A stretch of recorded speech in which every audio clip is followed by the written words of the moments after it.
So have you ever watched someone do something and thought, that looks pretty easy, I think I could do it? And then when you try to do it, you realize that it is harder than it looks. In English, when we say that something is harder than it looks, it means that it looks easy, but then when you try it yourself, it's actually a lot harder. Sometimes we say this about things like playing the piano. Sometimes you'll see someone play a song on the piano and it will seem relatively simple, and you'll think to yourself, I could play that song. And then when you sit at the piano, you realize that it is harder than it looks to play that song. So again, we have this sometimes in teaching. Sometimes people think that teachers have a really easy job. After all, we just stand in front of a classroom and talk to students all day.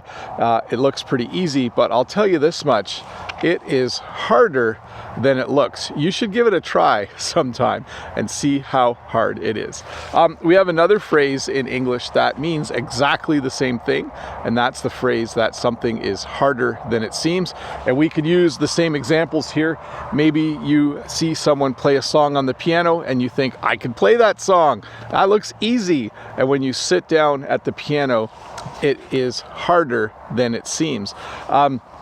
And we could say the same thing about teaching. I don't mean to make it sound like teachers work really hard, but I would say that if you watch a teacher who is really good at their job, they make it look easy, but it is harder than it seems. So again, if something is harder than it looks, or if something is harder than it seems, it just means that it's a lot more difficult to do than what it looks like when you watch someone do it. Anyways, Bob the Canadian here, and you're learning English with me here on YouTube and Facebook and Instagram. There's a little glimpse of Oscar for you for today. Anyways, have a good day. I'll see you tomorrow.